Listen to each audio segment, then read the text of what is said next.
Hello friend, welcome back my YouTube channel Roshni ki Pathshala. तो आज के इस क्लास में मैं लेकर आई हूँ आपके लिए छत्तीसगढ़ प्रयोगशाला परिचारक भर्ती परीक्षा 2023 का 35वां क्लास। ठीक है, इसमें 34वां लिखा हुआ है, 35वां क्लास है। अगर आपने प्रीवियस क्लासेस नहीं देखा है तो जाकर प्लेलिस्ट में जरूर देख लीजिएगा। प्रयोगशाला परिचारक भर्ती परीक्षा के नाम पर बनाया गया है प्लेलिस्ट। ठीक है, और छत्तीसगढ़ का अलग प्लेलिस्ट बनाया गया है जिसमें छत्तीसगढ़ जीके के बारे में आप पढ़ सकते हैं। ठीक है, तो जल्दी से जाकर प्लेलिस्ट में विजिट करें और सारे इंपॉर्टेंट क्लासेस देख लीजिएगा। अगर आप मेरे चैनल में पहली बार आए हैं तो चैनल को जरूर सब्सक्राइब करिए, साथ ही बेल आइकन को प्रेस कीजिए ताकि आने वाली वीडियो का नोटिफिकेशन आपको मिले और ज़्यादा से ज़्यादा लाइक करें, ज़्यादा से ज़्यादा शेयर करें। तो सिलेबस के अकॉर्डिंग जो है 9th और 10th का जो है बेस पे क्वेश्चन पूछा जाएगा। ठीक है, साइंस का, और 60 नंबर का क्वेश्चन पूछा जाएगा, तो काफ़ी ज़्यादा होता है। अगर आप इस चैनल में आए हैं तो चैनल को ज़रूर सब्सक्राइब करिए, क्योंकि यहाँ जो है सिलेबस के अकॉर्डिंग टॉपिक वाइज जो है कंप्लीट कराया जा रहा है। तो आज का टॉपिक है साइंस जीके का तत्व, यौगिक और मिश्रण। ठीक है, तत्व, यौगिक और मिश्रण से संबंधित जितने भी इंपॉर्टेंट क्वेश्चन जो है मैं लेकर आई हूँ आपके लिए, जो आपके एग्जाम के लिए काफ़ी इंपॉर्टेंट है।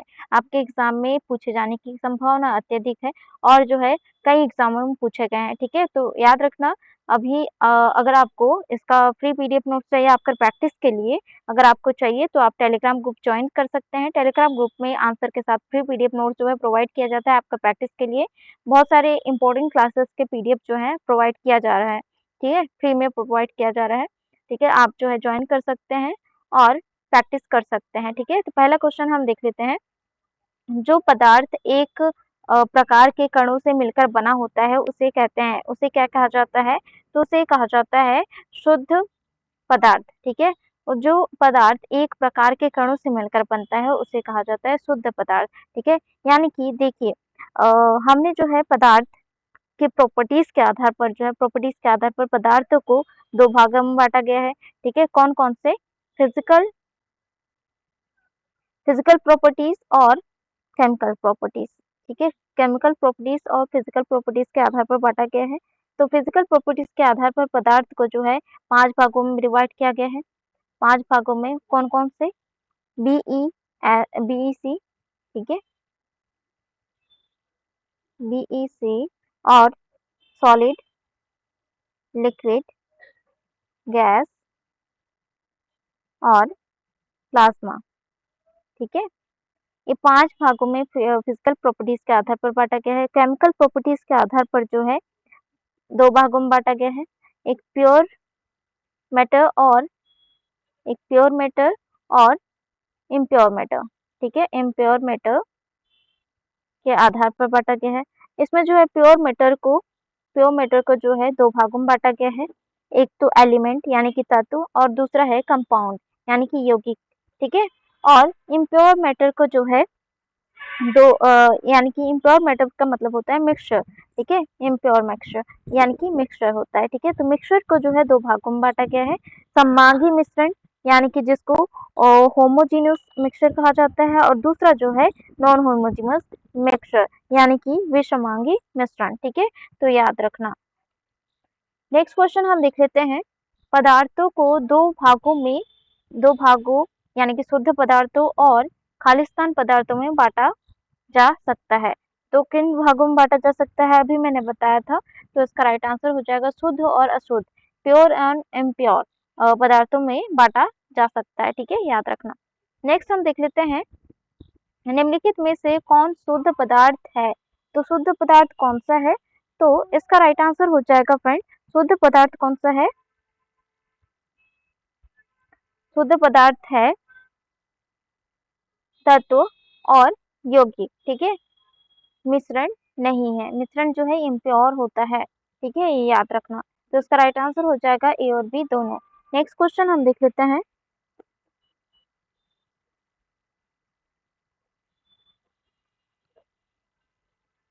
चीनी और जल का मिश्रण होता है। तो चीनी और जल का मिश्रण क्या होता है? चीनी और जल का मिश्रण जो है एक सममांगी मिश्रण है। ठीक है, यानी कि होमोजीनस मिश्रण है, ये याद रखना।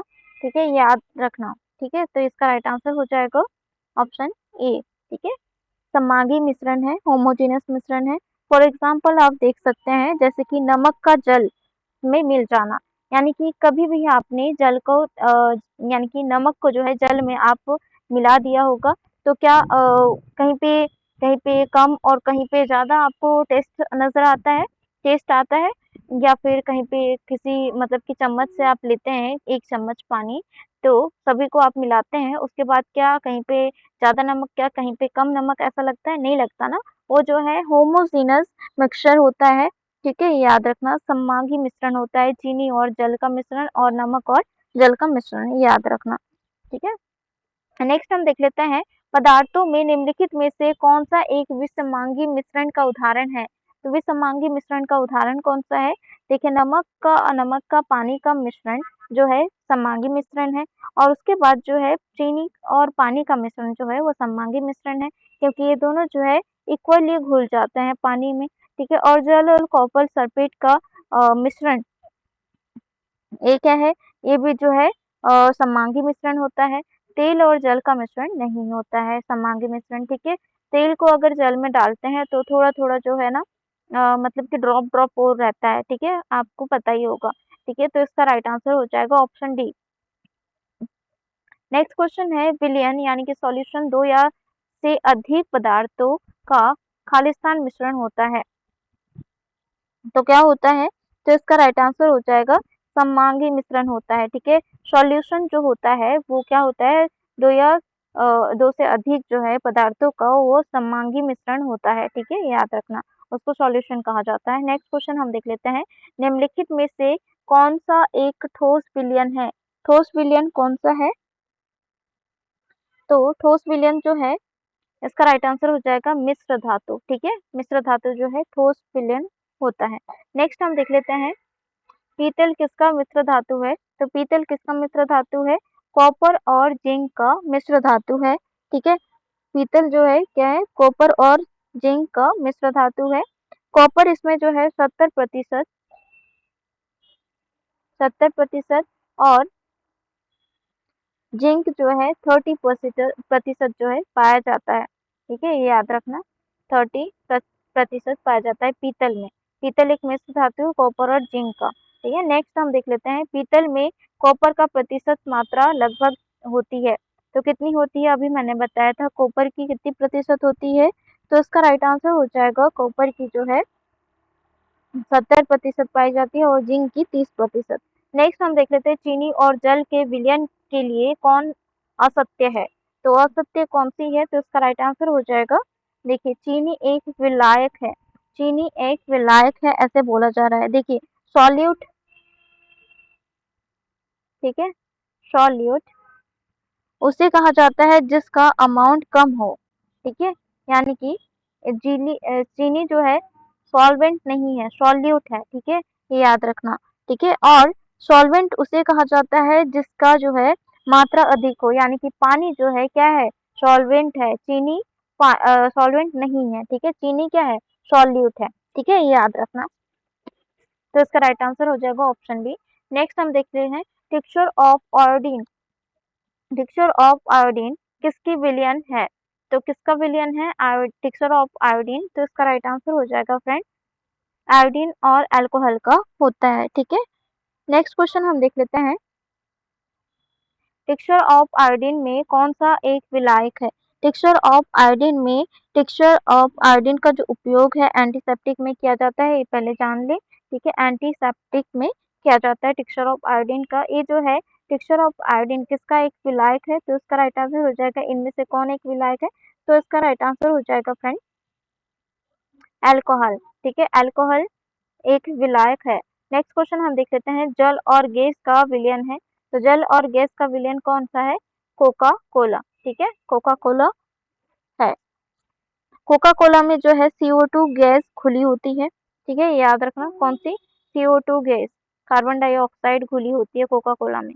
नेक्स्ट हम देख लेते हैं, वातयुक्त पेय कोक में क्या एक विलय है? तो इसमें जो है बोला जा रहा है कि वातयुक्त पेय कोक में कि एक विलय होता है, तो विलय कौन सा है? विलय कौन सा है? तो इसका राइट आंसर हो जाएगा CO2, यानी कि अभी मैंने बताया था। नेक्स्ट हम देख लेते हैं, वायु एक गैस का विलयन है जिसमें खालिस्तान एक विलायक है, तो इसका राइट आंसर हो जाएगा, विलायक कौन सा है?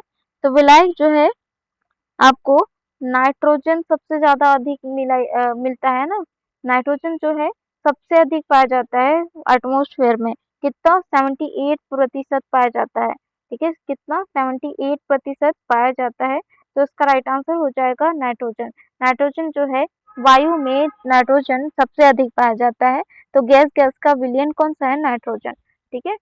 नेक्स्ट हम देख लेते हैं विलयन के संबंध में कौन सा एक असत्य है, विलयन के संबंध में कौन सा एक असत्य है, विलयन में प्रकाश के मार्ग दिखाई देते हैं, तो ये जो है असत्य है, क्योंकि जैसे कि क्या होता है, जैसे कि आप सॉल्यूशन में क्या होता है, सॉल्यूशन में अगर आप टॉर्च या फिर लाइट पास करने की कोशिश करते हैं तो उसमें जो है आपको लाइट पास नहीं होता है, ठीक है, उसको जो है टिंडल प्रभाव कहा जाता है। देखिए, अगर दूध में अगर आप लाइट पास करते हैं तो उससे जो है दूध से लाइट पास हो जाता है, उसको जो है लाइट पास होने को टिंडल प्रभाव कहा जाता है, और इसमें जो है सॉल्यूशन में कभी भी लाइट पास नहीं होता है, ठीक है। नेक्स्ट हम देख लेते हैं, किसी निश्चित ताप पर यदि विलयन में और विलय पदार्थ नहीं घुलता तब उस विलयन को खालिस्तान कहते हैं, तो उस विलयन को क्या कहा जाता है, संतृप्त विलयन या सैचुरेटेड सॉल्यूशन। देखिए, कभी भी आपने कभी ऐसा ट्राई किया होगा, जैसे कि ये ग्लास है, आधा गिलास पानी रखे होंगे, ठीक है, तो जब तक जो है आपने इसमें चीनी डाल रहे होंगे, ठीक है, 1 चम्मच चीनी डाला, कंटिन्यू 2 चम्मच चीनी डाला, घुल गया, नॉर्मल टेम्परेचर पे 3 चम्मच चीनी डाला, घुल गया। लेकिन अगर आप जो है ज़्यादा चम्मच चीनी डालते हैं, यहाँ पे बहुत ज़्यादा मात्रा में चीनी आ जाता है, तो क्या वो नॉर्मल टेम्परेचर में घुलता है? नहीं घुलता है, ठीक है, वो ना सैचुरेटेड हो जाता है, उसके लिए जो है हीट प्रोवाइड करना पड़ता है, हीट प्रोवाइड करेंगे तो जो है चीनी जो है वो घुल जाएगा, ठीक है, तो इसको जो है संतृप्त विलयन कहा जाता है, याद रखना। नेक्स्ट हम देख लेते हैं, विलेय पदार्थ की वह मात्रा जो किसी ताप पर संतृप्त विलयन में उपस्थित है उसकी कहलाती है, तो उसकी क्या कहलाती है, उसकी जो है घुलनशीलता यानी सॉल्युबिलिटी कहलाती है। नेक्स्ट क्वेश्चन हम देख लेते हैं, विलयन की सांद्रता का सही सूत्र नहीं है, तो विलयन की सांद्रता का सही सूत्र कौन नहीं है, तो इसका राइट आंसर हो जाएगा फ्रेंड, इसका सही सूत्र जो है विलयन पदार्थ का द्रव्यमान बटे विलयन का आयतन गुणा 100, ये जो है कौन सी विलयन की सांद्रता का सही सूत्र नहीं है। नेक्स्ट क्वेश्चन हम देख लेते हैं, एक विलयन में एक विलयन के 320 ग्राम विलायक जल में 40 ग्राम साधारण नमक विलय है, विलयन की सांद्रता क्या है, इसमें जो है हमको सांद्रता ज्ञात करना है विलयन की, तो इसमें हम क्या करेंगे, देखिए विलायक जो है वो कितना है 320, ठीक है, सॉल्वेंट यानी कि विलयन जो है 320 है, ये एक विलयन में जो है विलायक कितना है 320 ग्राम है, ठीक है, 320 ग्राम है, और उसके बाद जो है सॉल्यूट कितना है 40 ग्राम है, ठीक है, 40 ग्राम है, तो इसका जो है कंसंट्रेशन ज्ञात करने का क्या होता है, C equals to solute solute solute upon solution, ठीक है, सॉल्यूट अपॉन सॉल्यूशन होता है, ठीक है, सॉल्यूशन होता है, तो इसमें जो है हमको क्या करना है, देखिए हम ऐसे कर सकते हैं, अगर फॉर्मूला में हम इसको पुट कर दें तो C इक्वल्स टू, यानी कि C मतलब होता है कंसंट्रेशन, और हमारा क्या है सॉल्यूट 40 है, ठीक है, और बटे में हमको लिखना है कितना, इसमें जो है विलयन यानी कि सॉल्यूशन ना, बटे में सॉल्यूशन, तो सॉल्यूशन क्या होगा, सॉल्यूशन विलायक और विलय का जो है वो कंबाइन होगा, है ना, यानी कि 320 प्लस 40, ठीक है, 40 ग्राम, ठीक है, तो 360 होगा, ठीक है, 360 को जो है हम क्या करेंगे, उसके बाद जो है इसमें जो है थोड़ा सा ठीक है 100, उसके बाद जो है हम इसको जो है कैलकुलेट करते हैं, और जो आंसर आता है उसको 100 के साथ क्या करेंगे मल्टीप्लाई कर देंगे तो हमारा आंसर आ जाएगा। ठीक है, तो हमारा आंसर आता है, अगर आप इसको जो है कैलकुलेट करके देखेंगे तो आपका आंसर आ जाएगा कितना, कमेंट करके बताएं आपका आंसर कितना आ रहा है। तो इसका आंसर आएगा 11.1%। नेक्स्ट क्वेश्चन हम देख लेते हैं, निलंबन यानी कि सस्पेंशन के संबंध में क्या सत्य है। तो सस्पेंशन के संबंध में या निलंबन के संबंध में क्या सत्य है। पहले तो आप सस्पेंशन के बारे में जानें। निलंबन एक जो है विषमांगी यानी कि हेट्रोजेनस मिश्रण होता है, ठीक है, जिसमें ठोस जो है कण तरल यानी कि लिक्विड में घुले बिना ही जो है लिक्विड में फैल जाता है, यानी कि आप क्या हो कुछ भी दही दही देख सकते हैं, या फिर आपने प्रैक्टिकल में कभी सस्पेंशन बनाया होगा तो उसमें जो है घुले बिना ही पूरे सॉल्यूशन में हो क्या होगा, पानी में वो जो है पूरा फैल जाएगा। ठीक है, तो उसका जो है संबंध में, इस संबंध में क्या सत्य है ये हमें बताना है। ठीक है, देखिए, एक विषमांगी मिश्रण है सस्पेंशन, ठीक है, और एक अस्थाई यानी कि अनस्टेबल होता है, क्योंकि देखिए जो भी जो है पार्टिकल्स पानी में घुले रहते हैं, ठीक है, वो थोड़ी देर ही घुले रहेंगे, उसके बाद क्या हो जाएगा, अनस्टेबल रहेगा, क्योंकि ये जो है थोड़ी देर अगर रेस्टिंग स्टेज में इसको छोड़ देंगे बिना छेड़े इसको, तो ये जो क्या होते हैं, बैठ जाते हैं नीचे। ठीक है, ये बैठ जाएंगे। और ये मिट्टी में, मिट्टी को भी अगर पानी में घोलते हैं तो वो थोड़ी देर के लिए घुल जाता है और उसके बाद बढ़ जाता है, उसको एग्जाम्पल के थ्रू ले सकते हैं सस्पेंशन के। ठीक है, और उसके बाद जो है कुछ समय के लिए ये टिंडल प्रभाव को दिखाता है। टिंडल प्रभाव क्या कहा जाता है, जैसे कि फॉर एग्जाम्पल यहाँ पे जो है थोड़ी देर जो है पूरा मिट्टी जो है आप घोल दिए, तो थोड़ी देर जो है पूरा मिट्टी या फिर कुछ भी कण जो है वो क्या है, पानी में घुला हुआ है। जब तक घुला हुआ है तब तक आप पानी में आप प्रकाश पास करते हैं, लाइट पास करते हैं, तो वो जो है टिंडल प्रभाव को प्रदर्शित करेगा। ठीक है, यानी कि प्रकाश जो है क्या हो जाएगा, पास होगा, उसको जो है टिंडल प्रभाव कहा जाता है। अगर कुछ समय बाद जो है अगर आप उसको ऐसे छोड़ देंगे तो सारे पार्टिकल्स जो है नीचे बैठ जाएंगे, उसके बाद जो है आप लाइट पास करते हैं तो उसमें से लाइट पास नहीं होगा, क्योंकि उसमें जो कण है वो नीचे बैठ गए हैं। ठीक है, तो ये याद रखना। तो इसमें जो है टिंडल प्रभाव जो है कुछ समय के लिए दिखाता है, तो इसका राइट आंसर हो जाएगा इनमें से सभी। नेक्स्ट हम देख लेते हैं, निम्न में से कौन एक कोलाइडर के संबंध में असत्य है। तो कोलाइड के संबंध में असत्य कौन से हैं, तो ये हमें बताना है। इसका राइट आंसर हो जाएगा, देखिए कोलाइडल जो है यह एक विषमांगी मिश्रण है, तो कोलाइड जो है क्या होता है, विषमांगी मिश्रण नहीं होता है। ठीक है, और यह एक स्थायी होता है, स्थायी होता है, नहीं होता है, और एक टिंडल प्रभाव को दिखाता है, नहीं दिखाता है, इनमें से कोई नहीं इसका राइट आंसर है। नेक्स्ट हम देख लेते हैं, कोलाइड कोलाइड विलयन जो है परिक्षिप्त प्रावस्था या डिस्पर्स्ड फेस और खालिस्तान से बना होता है। तो किससे बना होता है, तो उसका राइट आंसर हो जाएगा परिक्षेपण माध्यम यानी कि डिस्पर्शन मीडियम से बना होता है। नेक्स्ट हम देख लेते हैं, नेक्स्ट क्वेश्चन है,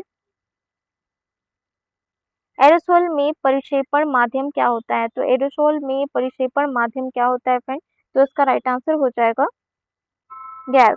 ठीक है, एरोसोल का मतलब होता है जैसे एटमॉस्फेयर में जो गैस है, ठीक है, उसको कहा जा रहा है। ठीक है, तो परिक्षेपण माध्यम क्या होता है, वो गैस होता है। नेक्स्ट क्वेश्चन हम देख लेते हैं, कोलाइड विलयन को खालिस्तान विधि से अलग किया जा सकता है। तो कोलाइड विधि यानी कि कोलाइड विलयन को जो है किस विधि से अलग किया जा सकता है, तो इसका राइट आंसर हो जाएगा फ्रेंड अपकेंद्रण विधि द्वारा, यानी कि सेंट्रीफ्यूगल फोर्स द्वारा जो है वो किया जाता है। ठीक है, नेक्स्ट हम देख लेते हैं, टिंडल प्रभाव की खोज किसने की थी। तो टिंडल प्रभाव की खोज किसने की थी, तो इसका राइट आंसर हो जाएगा टिंडल ने। टिंडल नामक एक विज्ञानी थे जिन्होंने टिंडल प्रभाव की खोज की थी। निम्न में से कौन टिंडल प्रभाव को दिखाएगा, तो टिंडल प्रभाव को कौन दिखाएगा, दूध दिखाएगा। ठीक है, दूध दिखाएगा। नेक्स्ट क्वेश्चन हम देख लेते हैं, निम्नलिखित में से कौन सा एक इमल्सन का उदाहरण है।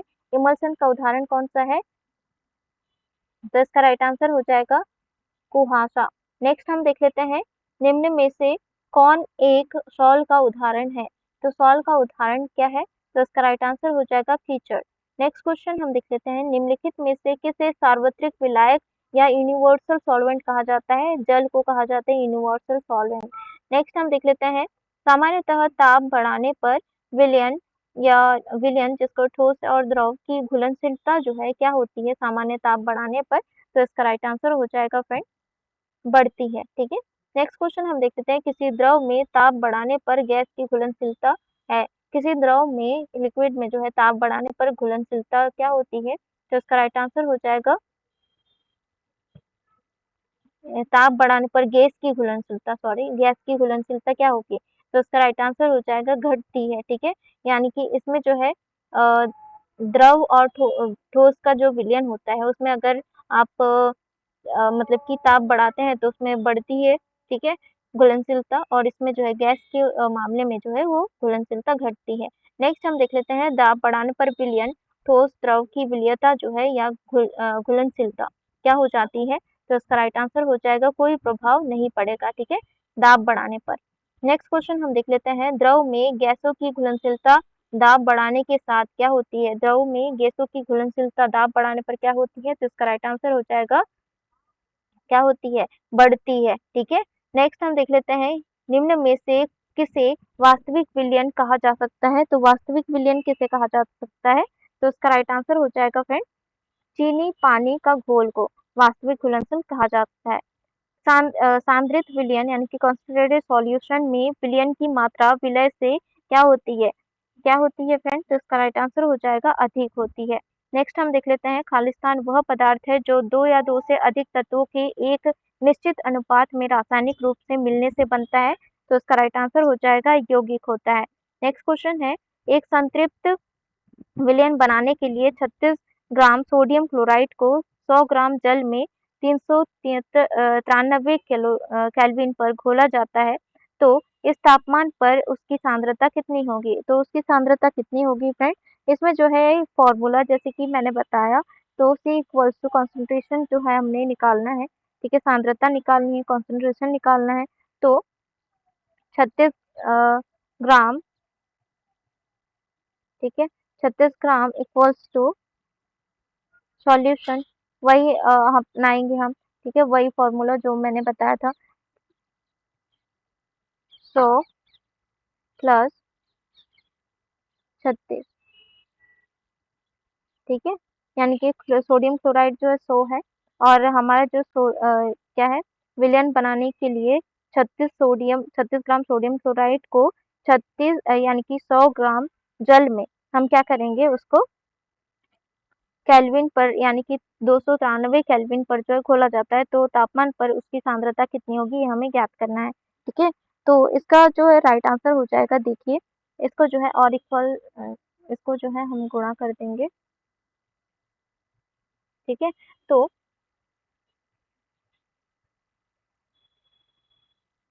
36, थोड़ा सा लिखने में गड़बड़ हो रहा है।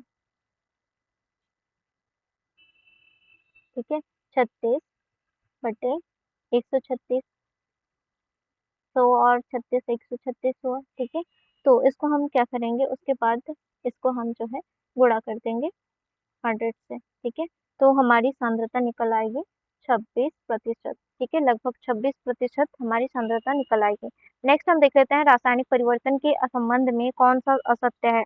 तो रासायनिक परिवर्तन के संबंध में कौन सा असत्य है। तो इसका राइट आंसर हो जाएगा इस परिवर्तन को उल्टा नहीं किया जा सकता है। ये जो है रासायनिक परिवर्तन में और जो है फिजिकल जो परिवर्तन में जो है भौतिक परिवर्तन में उसे उल्टा किया जा सकता है। नेक्स्ट हम देख लेते हैं निम्नलिखित में से कौन एक भौतिक और रासायनिक परिवर्तन दोनों है। तो दोनों कौन सा है। तो मोमबत्ती का जलना, मोमबत्ती का जलना जो है जैसे कि मोमबत्ती आप जला रहे हैं। ठीक है, मोमबत्ती आप जला रहे हैं, इसमें जो है भौतिक और रासायनिक परिवर्तन दोनों दिखता है। अगर मोमबत्ती जला और आधा मोमबत्ती जो है गैस फॉर्म में जो है उड़ गया, उसको जो है परिवर्तन नहीं किया जा सकता। तो ये जो है क्या होगा रासायनिक परिवर्तन। और ये जो कुछ मोमबत्ती जो है वो जल कर नीचे पिघल जाती है, उसे मोमबत्ती के फॉर्म में फिर से जो है लाया जा सकता है। तो ये जो है भौतिक परिवर्तन, यानी कि रासायनिक और भौतिक परिवर्तन दोनों जो है शो होता है मोमबत्ती के जलने पर। ठीक है, तो याद रखना। नेक्स्ट हम देख लेते हैं निम्नलिखित में से कौन एक शुद्ध पदार्थ नहीं है। तो शुद्ध पदार्थ कौन सा नहीं है। तो इसका राइट आंसर हो जाएगा फ्रेंड वायु। नहीं है। वायु में बहुत सारे जो है मतलब कि गैसेस होती हैं, प्रेज़ेंट होती हैं, तो इसलिए जो है वायु शुद्ध पदार्थ नहीं है। नेक्स्ट हम देख लेते हैं, निम्नलिखित में से कौन एक विलयन नहीं है? विलयन कौन-सा नहीं है? तो इसका राइट आंसर हो जाएगा मिट्टी। नेक्स्ट हम देख लेते हैं, निम्नलिखित में से कौन-सा एक यौगिक है? तो यौगिक कौन-सा है? तो इसका राइट आंसर हो जाएगा मीथेन। नेक्स्ट क्वेश्चन है, निम्नलिखित में से कौन टिंडल प्रभाव को नहीं दिखाएगा? तो टिंडल प्रभाव को कौन-सा नहीं दिखाएगा? तो इसका राइट आंसर हो जाएगा फ्रेंड कॉपर सल्फेट का विलयन। कॉपर सल्फेट का विलयन जो है सममांगी मिश्रण होता है, ठीक है, होमोजेनस मिश्रण होता है, इसलिए टिंडल प्रभाव को शो नहीं करता है। नेक्स्ट हम देख लेते हैं, निम्नलिखित में से किसे भौतिक गुण कहा जा सकता है? तो भौतिक गुण किसे कहा जा सकता है? तो इसमें से जो है क्वथनांक, गलनांक और घनत्व कभी भी आपने प्रैक्टिकल किया होगा तो बॉइलिंग पॉइंट, मेल्टिंग पॉइंट और उसको जो डेंसिटी होती है वो भौतिक जो है यानी कि फिजिकल प्रॉपर्टीज के अंतर्गत आता है, तो इसमें से सभी जो है भौतिक गुण होंगे। नेक्स्ट हम देख लेते हैं, स्याही से रंग वाले घटक को अलग किया जा सकता है, तो कैसे अलग किया जा सकता है फ्रेंड? तो इसका राइट आंसर हो जाएगा वाष्पीकरण के थ्रू, ठीक है। वाष्पीकरण से जो है पानी क्या हो जाएगा, वाष्प के थ्रू जो है वो क्या हो जाएगा, उड़ जाएगा, बाकी जो स्याही के रंग है वो जो है सेपरेट हो जाएंगे। नेक्स्ट हम देख लेते हैं, दूध से क्रीम या क्रीम से मक्खन किस विधि से निकाला जा सकता है? तो किस विधि से निकाला जा सकता है? तो इसका राइट आंसर हो जाएगा फ्रेंड अपकेंद्रण से, ठीक है। नेक्स्ट हम देख लेते हैं, अपकेंद्रण विधि का प्रयोग किया जा सकता है, तो अपकेंद्रण विधि का प्रयोग किसमें किया जाता है? तो इसका राइट आंसर हो जाएगा, देखिए, रक्त और मूत्र की जांच में किया जाता है, हॉस्पिटल्स में जो है अपकेंद्रण विधि जो है किया जाता है, उसका मशीन होता है, और अ, और कपड़े धोने की मशीन में भीगे हुए कपड़े से जल निचोड़ने में, ठीक है। अपकेंद्रण विधि जो है राउंड राउंड राउंड राउंड ऐसे घूमते रहता है, उसको जो है सेंट्रीफ्यूज कहा जाता है। क्रीम से मक्खन निकालने में, ठीक है, उसके में जो है अपकेंद्रण विधि उपयोग किया जाता है, तो उसका राइट आंसर हो जाएगा इनमें से सभी। नेक्स्ट हम देख लेते हैं, नमक और अमोनिया क्लोराइड के मिश्रण को किस विधि द्वारा अलग किया जा सकता है? तो किस विधि द्वारा अलग किया जा सकता है? ऊर्ध्वापातन द्वारा, ठीक है, ऊर्ध्वापातन द्वारा किया जा सकता है, यानी कि सब्लिमेशन जिसको कहा जाता है। कोई पदार्थ जो है बिना लिक्विड में चेंज हुए बिना जो है वो क्या होता है, गैस के फॉर्म में जो है चीजें ठोस से गैस के फॉर्म में वो क्या हो जाता है, परिवर्तित हो जाता है। इसलिए जो है नमक और अमोनियम क्लोराइड के मिश्रण को जो है वो अलग किया जा सकता है। नेक्स्ट हम देख लेते हैं, निम्नलिखित में से कौन ठोस पदार्थ ऊर्ध्वापातित होने योग्य है? तो कौन सा पदार्थ है जो ऊर्ध्वापातित या फिर सब्लिमेशन का जो है कैरेक्टर शो करता है? तो इसका राइट आंसर हो जाएगा फ्रेंड कपूर भी करता है, एंथ्रासिन भी करता है, अमोनियम भी करता है, यानी कि डायरेक्ट जो है ठोस पदार्थ से गैस में फॉर्म हो जाता है, गैस में परिवर्तित हो जाता है। इनमें से सभी इसका राइट आंसर है। तत्व जो है शब्द का प्रयोग सबसे पहले किसने किया? तो तत्व शब्द का प्रयोग जो है सबसे पहले किसने किया था? रॉबर्ट बॉयल ने। नेक्स्ट क्वेश्चन है, खालिस्तान वह पदार्थ है जिसे रासायनिक प्रतिक्रिया द्वारा अन्य सरल पदार्थ में विभाजित नहीं किया जा सकता है, तो उसका राइट आंसर हो जाएगा तत्व, ठीक है। तत्व को जो है वे पदार्थ होते हैं जिसे रासायनिक प्रतिक्रिया द्वारा अन्य सरल पदार्थों में विभाजित नहीं किया जा सकता है। खालिस्तान गैस की गंध सड़े हुए अंडे की जैसी होती है, किसकी होती है? तो उसका राइट आंसर हो जाएगा हाइड्रोजन सल्फाइड की। नेक्स्ट क्वेश्चन है, एक ही विलायक में घुले विलयन पदार्थों को अलग-अलग करने के लिए खालिस्तान का प्रयोग किया जाता है, किसका प्रयोग किया जाता है? क्रोमेटोग्राफी का। क्रोमेटोग्राफी एक सेपरेशन विधि है, ठीक है, जिससे जो है अलग-अलग किया जाता है घुले हुए पदार्थों की, ठीक है, सभी को पता होगा, सभी ने किया होगा स्कूल टाइम पे, कॉलेज टाइम पे। नेक्स्ट हम देख लेते हैं, निम्न में से किसमें क्रोमेटोग्राफी का प्रयोग किया जाता है? तो क्रोमेटोग्राफी का प्रयोग किसमें किया जाता है? तो इसमें जो है डाई के रंगों को अलग करने में किया जाता है, और प्राकृतिक रंगों से पिगमेंट को अलग करने में किया जाता है, और रक्त से जो है नशीले पदार्थ को अलग करने के लिए किया जाता है। ये सभी में जो है क्रोमेटोग्राफी का उपयोग किया जाता है।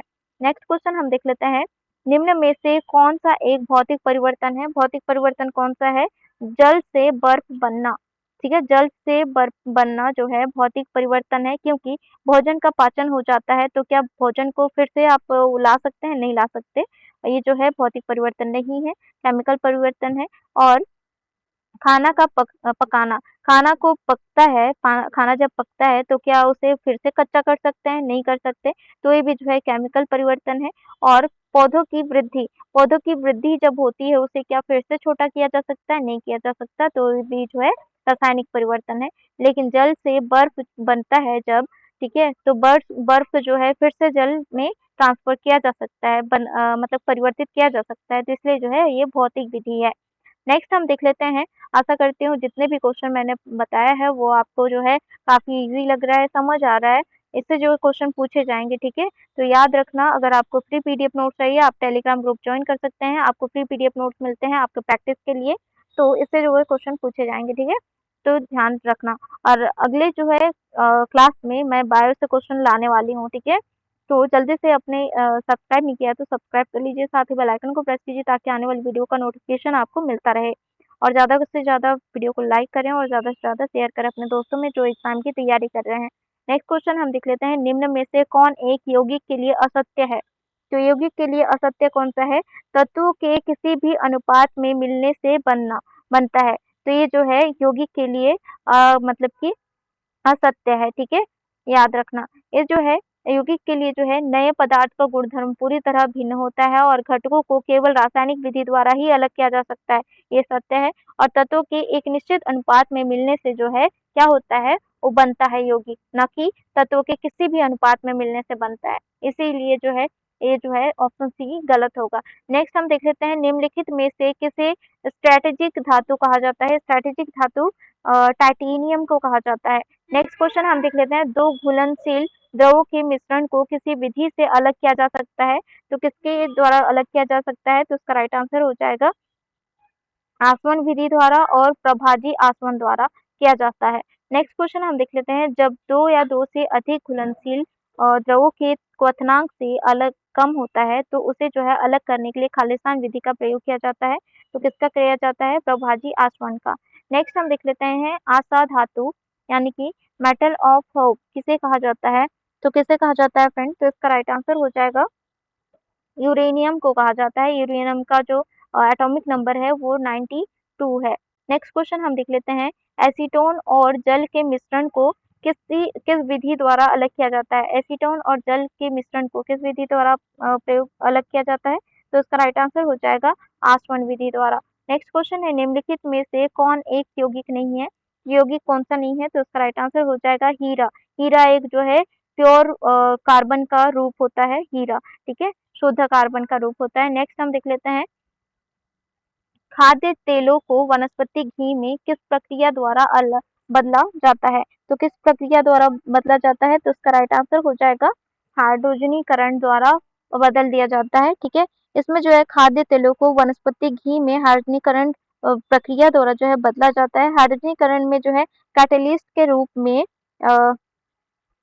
निकल और प्लेडियम और प्लेटिनम, ठीक है? ये तीनों को जो है एज अ कैटलिस्ट यूज किया जाता है आयनीकरण में, ये याद रखना, ये तीनों तत्वों को, ठीक है? ये याद रखना।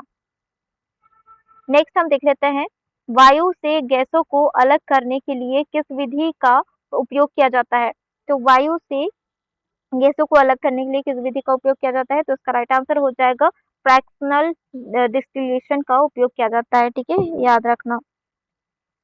तो फ्रैक्शनल डिस्टिलेशन प्रोसेस जो है इसमें वेपोरेशन यानी कि इवेपोरेशन और कंडेंसेशन ये दोनों प्रोसेस किया जाता है फ्रैक्शनल डिस्टिलेशन में। नेक्स्ट हम देख लेते हैं, दो विलयनों को आइसोटोनिक कहा जाता है तब उनका क्या होता है, कब कहा जाता है आइसोटोनिक?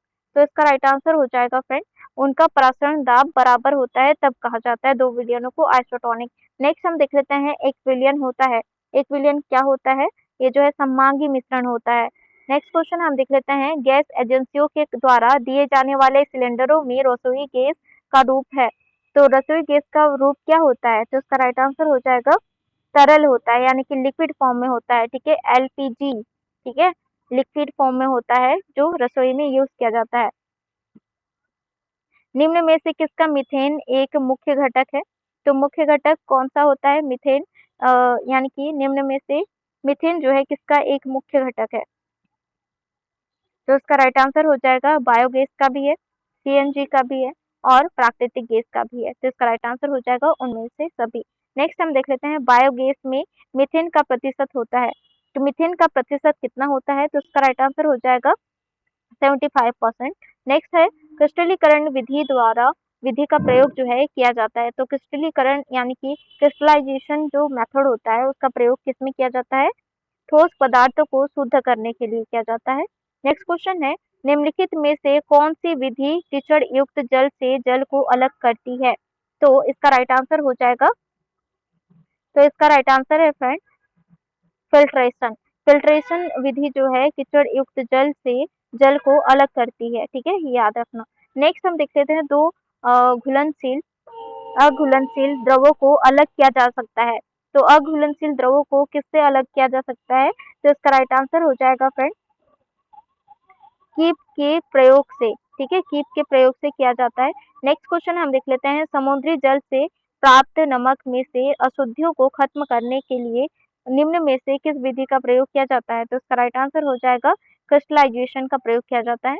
आसवन विधि का पहला और दूसरा प्रक्रम जो है क्रमशः कहलाता है, तो क्या कहलाता है, तो इसका राइट आंसर हो जाएगा वाष्पन और संघनन कहलाता है, ठीक है। नेक्स्ट क्वेश्चन है भूगर्भ से निकाले गए खनिज तेल से शुद्ध पेट्रोल डीजल मिट्टी और का तेल जो है आदि किस विधि से अलग किया जाता है, तो इसका राइट आंसर हो जाएगा जब वो भूगर्भ से निकाला जाता है खनिज तेल या शुद्ध पेट्रोल या डीजल मिट्टी का तेल जो है उसे किस विधि द्वारा अलग किया जाता है या शुद्ध किया जाता है, तो इसका राइट आंसर हो जाएगा फ्रेंड प्रभाजी आसवन द्वारा शुद्ध किया जाता है। नेक्स्ट क्वेश्चन है जल आपूर्ति के लिए जल का शोधन निम्नलिखित में से प्रक्रिया से होता है, तो किसके प्रक्रिया से होता है, तो इसका राइट आंसर हो जाएगा फ्लोरीनीकरण द्वारा। नेक्स्ट क्वेश्चन है उत्प्रेरक वह पदार्थ है जो क्या होता है, रासायनिक अभिक्रिया की चाल को बदलता है। नेक्स्ट क्वेश्चन है कौन सा कार्बनिक यौगिक प्रयोगशाला में सबसे पहले बनाया गया है, तो सबसे पहले प्रयोगशाला में कार्बनिक यौगिक कौन सा बनाया गया, तो इसका राइट आंसर हो जाएगा यूरिया, ठीक है, यूरिया जो है सबसे पहले बनाया गया है प्रयोगशाला में, याद रखना। यूरिया का निर्माण सबसे पहले किसने किया, तो यूरिया का निर्माण जो है सबसे पहले वोहलर नामक एक वैज्ञानिक थे, उन्होंने किया था। रासायनिक परिवर्तन की प्रक्रिया है, तो रासायनिक परिवर्तन की प्रक्रिया क्या है, मोटर कारों में पेट्रोल का दहन, ये जो यानी कि कारों में पेट्रोल का जो दहन होता है उसे जो है रासायनिक परिवर्तन कहा जाता है, क्योंकि इसको जो है फिर से यानी कि पेट्रोल नहीं बनाया जाता या लिक्विड फॉर्म में नहीं लाया जा सकता, ठीक है। नेक्स्ट हम देख लेते हैं किस प्रक्रम से समुद्र जल से सामान्य लवण प्राप्त किया जा सकता है, तो इसका राइट आंसर हो जाएगा वाष्पीकरण से। नेक्स्ट हम देख लेते हैं दूध निम्नलिखित में से किसका उदाहरण है, तो दूध जो है निम्नलिखित में से किसका उदाहरण है, तो इसका राइट आंसर हो जाएगा इमल्सन का उदाहरण है। नेक्स्ट क्वेश्चन है तापमान में जो है तापमान के केल्विन पैमाने पर जल का क्वथनांक है, तो जल का क्वथनांक कितना होता है, तो इसका राइट आंसर हो जाएगा 373 केल्विन होता है, ठीक है। तो ये था आज का इंपॉर्टेंट क्वेश्चन आंसर। आज का सेशन कैसा लगा, आज का टॉपिक कैसा लगा, कमेंट करके जरूर बताएं। वीडियो पसंद आया तो लाइक कमेंट शेयर जरूर करें। मिलते हैं नेक्स्ट वीडियो में इंपॉर्टेंट जीके क्वेश्चन के साथ। अगर आपको इसका फ्री पीडीएफ नोट चाहिए तो आप जो है टेलीग्राम ग्रुप ज्वाइन कर सकते हैं। टेलीग्राम ग्रुप में आपका जो है फ्री पीडीएफ नोट्स मिल जाता है आपको प्रैक्टिस के लिए आंसर के साथ, ठीक है। आप ज्वाइन करिए और जो है सारी क्लासेस के इम्पोर्टेंट पीडीएफ नोट्स जो है आपको फ्री में मिल जाते हैं आपके प्रैक्टिस के लिए, और आप प्रैक्टिस कीजिए, ठीक है। तो वीडियो पसंद आया हो तो लाइक कमेंट शेयर जरूर करें फ्रेंड्स। इससे हमें मोटिवेशन मिलता है जिससे हम आपके लिए इम्पोर्टेंट जीके क्वेश्चन लाते रहेंगे। मिलते हैं नेक्स्ट वीडियो में।